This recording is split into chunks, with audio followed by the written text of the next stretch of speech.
그 옹기종기 앉은 그 고아들, 밥 못 먹어서 코는 붙어있는 그 빈민가의 아이들 옹기종기 다 불러 모아 놓고 거기서 율동을 가르치고 찬송을 가르치고 말씀을 가르치고 113년 전 저 황해도에서 우리나라 복음의 모판이라고 했죠. 황해도가 진짜 복음으로 뛰어난 곳이었습니다. 거기서 어느 대단한 부잣집에서 응애 하고 딸아이가 하나 태어납니다. 근데 태어나자마자 이거 금수저예요. 어마어마한 부자예요. 할아버지는 또 엄청난 자선사업가예요. 어머니는 또 뛰어난 또 믿음의 사람이에요.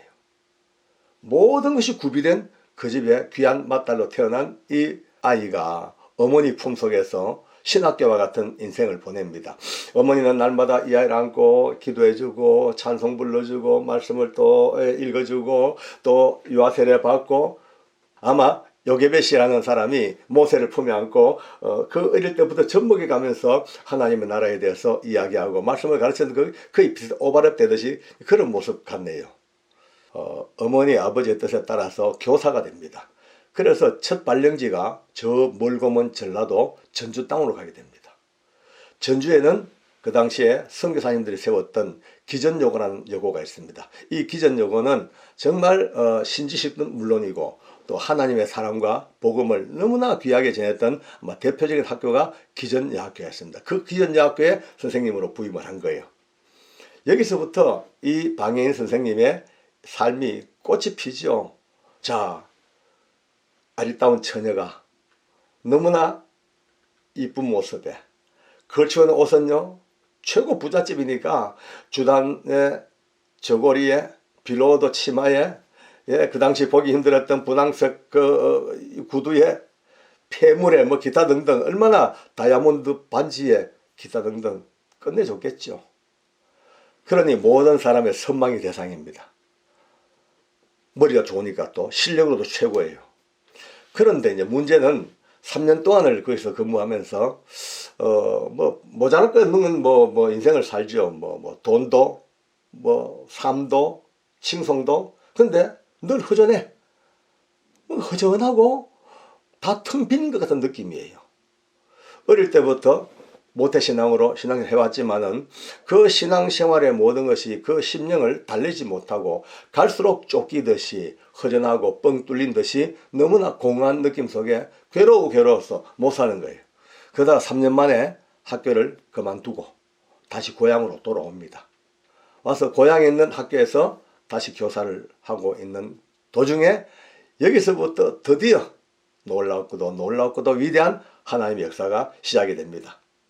그 허전함을 메우기 위해서 열심히 이제 기도 생활 더 열심히 하고 부흥회를 찾아가기도 기도하고 새벽 기도 밤으로 피눈물 나게 하나님 앞에 엎드려 기도하는 그 가운데 어느 날 드디어 성령께서 그 방해인 선생의 심령과 전인격을 사로잡아 주시는 사건이 있었습니다. 우리가 말하는 성령의 불을 받은 거죠. 성령의 불을 받고 드디어 그의 모든 지금까지 가치관들 갇혀있던 틀이 다 깨지고 완전히 성령님 안에서 거듭나는 새로운 역사가 시작되어 버린 거예요. 21살 되던 해 1930년입니다. 21살 되던 해에 1월 10일 날 일기가 이렇게 소개되어 있습니다. 1월 10일 날 일기입니다. 나는 오늘 처음으로 하나님의 음성을 듣다. 눈과 같이 깨끗하여라. 아, 참 나의 기쁜 생일이요. 이게 그의 일기입니다. 눈과 같이 깨끗하여라. 이 영적 음성을 들으면서 아, 참으로 기쁜 나의 생일이여라 라고 고백을 합니다. 그리고 그 다음날 1월 11일 날 일기가 또 그 뒤를 이어서 너무 재미가 있으십니다. 이렇게 기록되어 있습니다. 나는 어디로 섰던가 손뼉치는 소리가 그리고 3번 부르는 음성을 듣고 혼자 새벽 기도에 나아가면 아, 기쁨에 넘치는 나의 걸음이요. 참 평범해 보이는 별로 큰 파워나 세상에 뒤집어지는 능력이 없는 그런 평범한 글 같지만 이 평범한 글 속에 담겨 있는 너무나 순박하고도 너무 순수하고도 아름다운 신앙의 고백이 보기 시작합니다. 눈과 같이 깨끗하여라. 이 영음을 들은 이후에 드디어 방 선생은 자기의 모든 삶을 이제 하나님께 드리기로 작정을 합니다. 결혼도 포기하고 평생 동전으로 평생 처녀로 헌신하면서 하나님 앞에 살겠다는 그 모든 이기심과 인간의 욕망과 인간의 출세욕 다 버려버리고 오직 하나님의 은혜로서만 살겠다는 이 동정으로서의 서약을 하고 드디어 그 속으로 뛰쳐들어갑니다. 그 다음에 22살이 되었습니다. 다시 이제 기전대학에서 초청이 왔습니다. 간지 2년 만에 또 좀 오라고. 그 선생님이 그렇게 이제 그리웠던가 봐요. 그래서 드디어 다시 기전 여고로 방혜인 선생이 발령을 받아갑니다. 그런데 떠날 때 방 선생과 올 때의 방 선생은 차원이 달라졌습니다. 떠나갈 때 방 선생은 많은 사람 환송을 받으면서 저 아까 말씀대로 너무나 멋진 정장에 빌로드 치마에 빨간 가죽 구두에 좋은 가죽 가방을 들고 아주 이렇게 갔겠죠. 그런데 돌아올 때 방혜인 선생은 이게 웬일입니까? 너무나 소박한 시골 여인의 모습으로 옷이라고는 아무리 봐도 작업박박이 되지 않는 너무나 단촐한 옷까지 그거 하나 입고 드디어 기전역으로 돌아왔습니다. 나중에 그가 죽고 난 뒤에 그 주변에서 이를 봐주던 분들의 공통된 증언이 이 방 선생은 죽을 때까지 딱 옷 2벌이었대요. 그와 같은 작업복 같은 평상복 딱 2벌 씻고 벗고 해서 2벌이고 나머지는 어머니가 부자니까 황효대에서 그저 때마다 시마다 철마다 좋은 옷들을 수없이 보내줬겠죠. 근데 그 옷은 전부 다가 고아들 불쌍한 이웃들 다 나눠줘 버리고 그 옷 2벌로 살아온 거예요. 방혜인 선생은 드디어 본격적으로 신앙 공동체 훈련을 시작을 합니다. 졸업생들과 재학생들을 이제 귀 앞에서 중심으로 신성회라는 회를 조직하고 거기서 주님을 섬기고 하나님 헌신하고 충성하는 드디어 훈련 공동체를 만들어가기 시작합니다. 몸도 허약하고 먹는 것도 부실하고 자는 시간도 없고 그런 가운데서도 우리 방혜인 선생은 그렇게 기도의 사람이었다고요. 그저 아침에 눈 뜨면서부터 저녁 잘 때까지 아이들 가르치는 시간, 봉사하는 시간, 아이들 돌보는 시간 외에는요, 시간만 나면은 어디서든 꿀 앉아가 기도하고 이게 방 선생의 기도의 사람이라. 그러면서도 그의 신앙과는 너무나 감사하게도 교회 중심이에요. 딱 교회 중심이에요. 기전여고 가까운 곳에 전주 서문박 교회가 있고 또 완산동 교회가 있었답니다. 그러니까 주일날 대배는 학생들과 졸업생들과 많은 공동체 사람들을 데리고 완산동 교회에서 예배를 드리고 주일 오후 예배와 수요 예배는 또 서문박 교회로 가서 예배를 드리고 두 교회를 동일하게 섬기면서 11조도 여기에 11조 여기에 11조 동일하게 11조 하면서 교회를 그렇게 철저히 섬겨낸 거예요. 방혜인 선생의 주 무대가 어딘지 아십니까? 그 당시에 전주에 아주 그 빈민들이 많이 살고 있었던 집단 거주지 다가천이라는 천이 있었나요? 다가천. 그 다가천변이 그들의 모이는 공동체들이 모이는 집합 장소입니다. 그 옹기종기 앉은 그 고아들 밥 못 먹어서 코는 붙어있는 그 빈민가의 아이들 옹기종기 다 불러 모아 놓고 거기서 율동을 가르치고 찬송을 가르치고 말씀을 가르치고 그리고는 늘 준비해왔던 누룽지를 나눠줘가지고 누룽지 먹이고 하루 이틀 다니고 세월 몇 달 1년 계속해서 사는 그 모습 보면서 그 빈민가의 부모들이나 사람들은 방혜인 선생을 볼 때마다 하늘에서 내려온 천사라고 그렇게까지 극찬을 할 정도로 그렇게 방혜인 선생은 사역을 해나갔습니다. 학생들 하나하나 전부 다 챙겨보고 어려운 거 다 돌봐주고 공납금 없으면요 주머니 틀어서 또 공납금 떼주고 아픈 애들 있으면 끌트 안고 병원까지 달려가지고 이런 헌신적인 사랑을 쏟으면서 수많은 사람들이 얼마나 감동을 받았겠습니까? 여러분 이 소문을 듣고요 한센병 걸린 분들 있죠. 나병 환자요. 이분들이 방혜인 선생을 찾아옵니다. 학교로. 와서 기도해달라고요. 기도. 여러분요 20대 꽃다운 이 젊은 여선생이 그 진물이 질질 흐르는 그들의 손을 전혀 마다 않고 붙들고 눈물을 뚝뚝 떨어뜨리면서 기도를 해주는 겁니다. 그러니 그 한센시 병 걸린 사람들은 거기서 인간의 가장 뜨거운 사랑을 안고 그 방해선생에 떨어진 그 눈물이 평생 잊지 못하는 하늘의 눈물로 그렇게 받아들였다는 거예요. 그런데 너무나 많은 고아들이 오갈 데가 없습니다. 정말 얼어 죽고 굶어 죽고 너무 보다 안 되니까 방해 선생이 드디어 서문박교회 목사님과 또 동료들과 함께 고아원을 만들어야 되겠다. 이래가 드디어 모금운동을 벌립니다. 전주 시내 모든 교회를 다니면서 헌금을 좀 받고, 그래도 택부족이죠. 안 되죠. 자기 월급 먹을 것만 놔두고 다 틀어도 또 안 되죠. 뭐. 결국 놀라운 방법은요, 이 방해인 선생님이 전주 시내 8,000호 가구를요 거의 다 다니면서 고아원을 위한 모금운동을 시작한 거예요. 이게 말이 되겠습니까? 기독교 신자들 지금도 아니고, 안 믿는 사람들도 얼마나 많은데 신자 불신자 가리지 아니하고 다니면서 고아원 설립을 위하여 헌금을 하고 헌금을 받고, 이 소문 나니까 드디어 전주 시내에서도 성자 방해인 선생이라는 이름이 나, 길거리의 성자 방해인 선생. 결국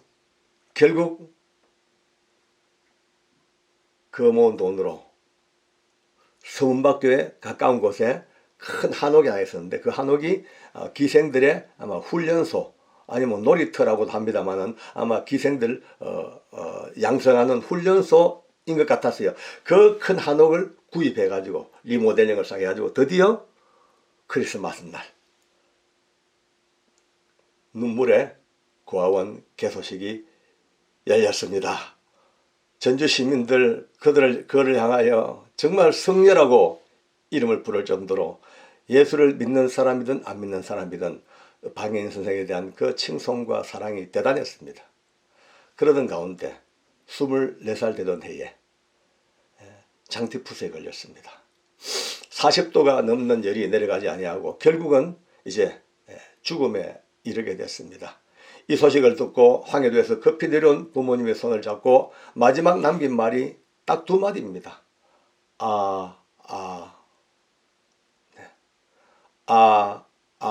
이 2마디를 남기고 이 땅을 떠났습니다. 그 속에 얼마나 많은 의미의 말들이 담겨 있을까요? 후회 없는 인생을 살고 간다는 너무나 보람찬 하나님 앞에 어떤 고백도 되겠죠.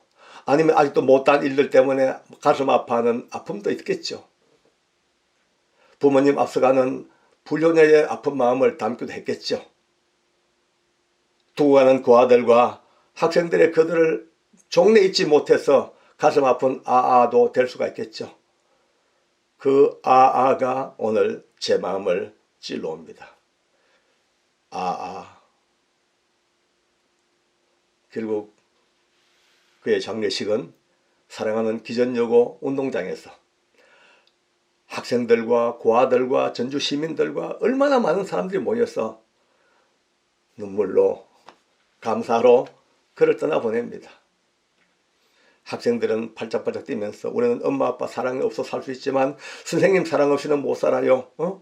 이 그다음 뜨거운 고백들이 날려가고 어머니 외치는 고아들의 그 울부짖는 소리와 선생님의 그 피 맺힌 그 소리를 뒤로하고 결국은 이 땅을 떠나 하나님의 나라로 들어가게 됐습니다. 방해인 선생은 24살의 꽃다운 처녀로서 최상의 삶을 살다가 드디어 이 땅을 떠나 전주의 화산 공동묘지에 안장이 되어서 지금도 거기에서 그의 육체는 쉬고 있습니다. 영원한 하늘나라에서 기쁨으로 오늘 이 이야기를 듣고 계시겠죠. 저도 말이죠. 전혀 몰랐죠. 무심코 집에 있던 책을 보다가 그 책이 거룩한 순교자라는 책입니다. 평상시에는 별로 신경을 안 썼던 책인데 다 아니까. 근데 무심코 보다가 그 뒤쪽에 숨겨졌던 이 방해인 선생님의 이야기를 보는 순간에 제가 눈이 번쩍 떠졌습니다. 광고 아닙니다. 제가 본 은혜 중에서 너무 감사해서 여러분들에게 소개해 드리는 겁니다. 방해인 선생님의 이 짧고도 불꽃 같은 인생이 오늘 우리에게 남기는 것이 무엇일까? 정말 오늘도 쇼킹한 이야기, 재밌는 이야기, 많은 유튜브의 이야기가 있겠습니다만은 오늘 저는 어느 때보다도 더 겸허하고 더 조심스러운 마음으로 우리 방혜인 선생님이 걸어갔던 그 길을 같이 한번 나누어 보았습니다. 에 담겨 있는 그 의미를 알고 다 같이 숙연하게 한번 기도하겠습니다. 얼마 전 여수에 집회를 간 적이 있어요. 집회를 마치고 그 다음날 수요일 날 여수 앞바다에 있는 금오도라는 섬이 있습니다. 금오도에 있는 섬에 있는 교회에서 수요 집회 요청이 있었고 건너갔습니다.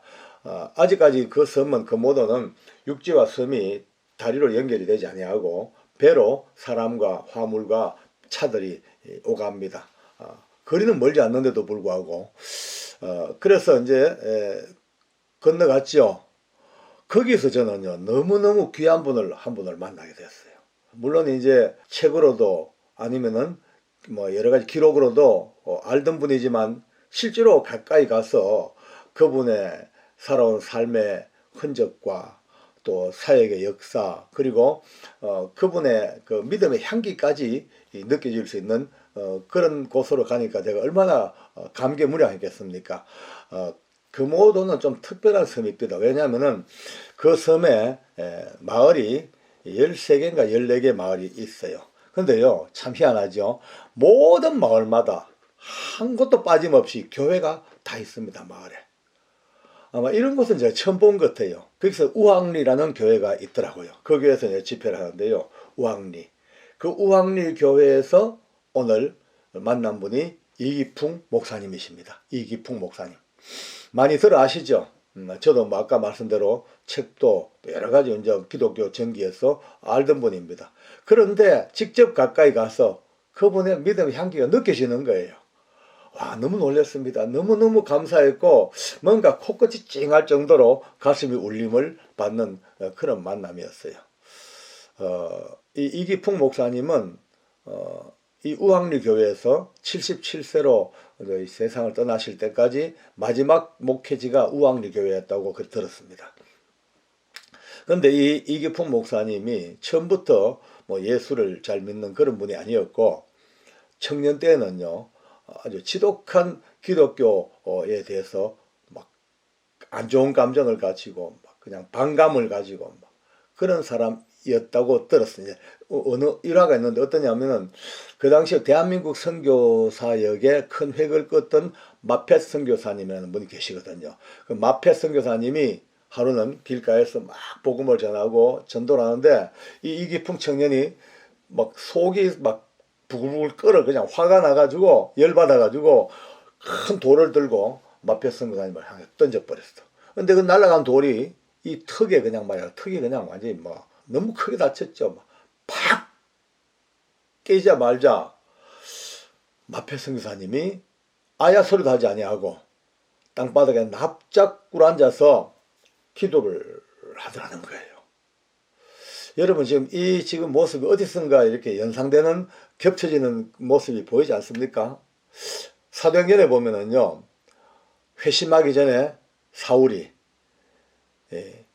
그 서대반을 죽이는 자리에 서서 같이 막 그냥 노기가 등등하고 그때 서대반 집사님이 돌에 맞아서 죽으면서도 고통을 호소하지 아니하고 주여 저들을 용서해달라고 기도하며 천사같이 밝은 모습으로 이 땅을 떠났던 그런 모습이 슬쩍 겹쳐지지요. 아마 그럴 거예요. 지금 이 악랄한 이기풍 청년이 돌로 그냥 마펫 선교사님을 쳤고 그 마펫 선교사님은 아마 그게 꿇어앉아가지고 주여 저 청년을 용서해 주시옵소서 기도했겠죠. 그 이후에 뭐 역사가 깁니다마는 이 이기풍 청년이 다른 선교사님을 만나서 그 선교사님으로부터 비로소 복음을 받아들이고 거듭나버린 거예요. 회심을 하고 거듭난 이후에 누굴 찾아갔겠습니까? 보나마나 마펫 선교사님이죠. 찾아가서 사죄하고 막 죽을 줄 졌다고 했겠죠. 근데 마펫 선교사님이 당연히 용서하셨고 그때부터 이기풍 청년은 마펫 선교사님의 조사가 됐습니다. 조사는 이제 일종의 비서 겸 사역에 도움을 주는 막 그런 조력자 겸 그렇겠죠. 조사로서 마펫 선교사님을 따라다니면서 사역을 하다가 마펫 선교사님이 이제 평양신학교에 제1회로 아마 추천해서 입학을 시킨 것 같아요. 거기서 공부하고 우리 이제 평양신학 제1회 졸업생 7명의 목사님이 배출됩니다. 그 중에 이제 우리 이기풍 목사님이, 그러니까 실제로 대한민국 최초의 목사님이 된 거죠. 어두운 이 강토에 드디어 예수님의 복음을 든 대한민국 최초의 목사님이 짜잔 하고 등장했습니다. 이분이 이제 목회자가 되자마자 제일 먼저 찾아간 곳이 제주도라 하더라고요. 왜냐하면은 아마도 이기풍 목사님도 본인의 삶을 사도 바울과 비슷한 모습으로 아마 생각했겠죠. 그렇죠. 비슷합니다. 그죠? 예수 모르고 살던 청년 시절에 기독교에 그렇게 반감을 가지고 악을 행하다가 이제 예수님 믿고 이제 성령으로 거듭나서 이제 그 사역이 바울처럼 땅끝까지 복음을 전하겠다는 그런 각오. 제주도요, 지금이야 뭐 가깝죠. 뭐 비행기로 한두 시간 막 가는데, 그때만 하더라도 제주도는요, 해남보다 더 멀리 땅끝 마을보다 더 먼 아마 대한민국의 땅끝이 제주도 아니겠습니까? 거기까지 가서라도 복음 전하겠다는 그런 이제 뜻을 가지고 계셨겠죠. 사역하시고 또 그곳에 잊을 수 없는 많은 추억들을 남기고, 그렇게 나중에는 또 광주로 와가지고 광주 북문의 교회에서 또 사역을 하시다가 다시 이제 우학리 교회로 들어오신 겁니다. 거기가 그분의 마지막 임지라고 들었어요. 그때 이제 일제에 신사참배가 그냥 온 조선 땅을 휩쓸었단 말이에요. 목숨 걸고 안 된다. 신사참배는 하나님 믿는 백성들은 절대 해서 안 된다. 오직 유일하신 하나님 앞에만 절해야지. 어디 감히 일본 천황의 신사 앞에 절한단 말이냐. 안 된다. 또 한쪽 편은요, 된다. 된다는 쪽은요, 일본의 회유, 압박, 총칼의 위협, 목숨에 대한 어떤 막 그냥 강압, 이런 것들이 막 밀려 들어오니까 어떻게 해요? 핑계를 댑니다. 신사참배는 우상숭배가 아니다. 우리는 하나님만 숭배하고 하나님 경배하고, 단지 신사참배는 그냥 백성된 도리로서 일왕의 신사 앞에 절하는 거니까 전혀 그런 관계없는, 그건 예절이다. 예절. 국민 예절이다. 이렇게 이제 막 그냥 핑계를 대고 드디어 교회와 목회자들이 신사에 가서 절하기 시작합니다. 근데 이기풍 목사님은 목숨을 걸고 아니야. 아니, 이건 아니야. 그 이제 신사참배 운동을 거소적으로 벌리고 거대적으로 막 연합해가지고, 신사참배 반대 운동 막 벌리니까 어떻게 되겠어요? 뭐 잡혀갔죠. 잡혀가서 모진 고난 당하고, 얼마나 많은 순환과 고문 당하고, 그 연세 많은 분이 말이죠. 처참하게 망가져서 결국은 예수님의 이름으로 드디어 순교를 하십니다. 흔히 뭐 듣는 얘기지만 현장에서 그 이기풍 목사님의 진리를 향한 하나님의 절대 진리 앞에 목숨도 생명도 초계같이 생각하고 끝까지 버텼던 그분을 보면서 오늘 우리 시대를 이렇게 한번 맞춰봅니다. 참 그립습니다. 오늘 이 시대에도 진리와 복음과 그걸 위하여서 이렇게 목숨을 걸 사람이 몇 명이나 될까, 참 찬찬한 여운이 몰려오더라고요. 두 번째 제가 오늘 여러분들께 소개할 분은 여성이에요. 여성. 우리나라 사람이 아닙니다. 저 독일에서 태어난 독일 사람입니다. 이 분의 이름은 엘리자베스 요한나 세평. 이분은 태어나자마자 이제 어머니는 벌써 3살 때인가 미국으로 가셨고, 할머니 손에서 이제 자라다가 할머니 돌아가시고, 그러니까 이제 주소 하나 달랑 들고 바다 건너 미국을 가서 어머니를 찾습니다. 결국은 이제 엄마 찾아 산만리가 되겠죠. 찾아서 엄마 찾아서 이제 가족이 해우가 됐고, 그래서 성장하면서 이분은 간호학교에 들어가서 간호사가 됐습니다. 간호사가 돼가지고 간호사로서 이제 일하다가 어느 날 동료 간호사와 의사들로 구성된 그런 어떤 복음의 단체에서 복음을 받아들여요. 드디어 예수님을 영접하고 놀랍게도 성령의 불을 받고 회심을 했습니다. 거듭났습니다. 근데 개인적으로는 축복인데 가정적으로는 문제가 생겼어요. 그 어머니가 독실한 캐톨릭 신자예요. 그러니까 딸이 그렇게 오랜만에 만난 딸, 뭘 헤어졌다가 다시 만난 딸이지만 그가 종교적으로 캐톨릭이 아니고 기독교 예수님을 믿는 사람으로 딱 돌아서니까 아예 막 딱 그냥 너가 만약에 종교를 바꾸지 아니하면은 딸과 어머니의 관계를 끊겠다, 이렇게 비정할 정도로 그 관계를 끊어버렸어요. 그러니까 이 세핑 간호사는 얼마나 눈물도 많이 났겠습니까? 어머니로도 버림받으니까. 나중에 그가 쓴 책을 읽어보면요. 나는 그 당시에 오직 바람과 햇빛과 그리고 숲들 속에서 예수님 때문에 살아왔다고. 비 오는 날 춤추는 것을 좋아했던 내 마음이 어땠을까? 이런 어떤 글을 한번 본 적이 있습니다.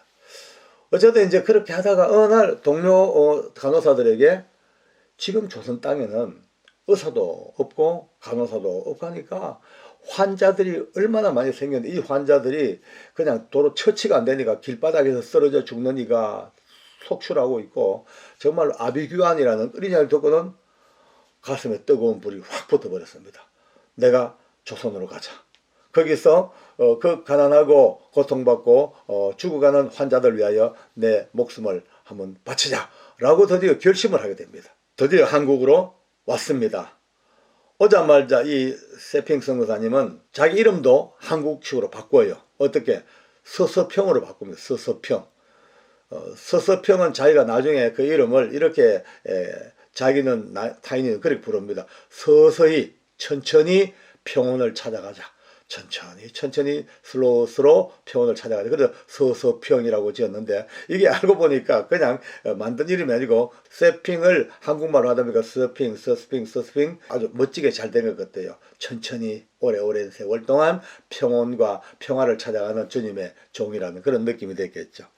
항상 보면 이분은요, 검은 통치마에 신발도 평생을 두고 남자들이 신는 검정 고무신 있죠. 그걸 신고 다니고 또 와서 제일 먼저 한 게 한국 여인들이 이름이 기상망치가 하더래요.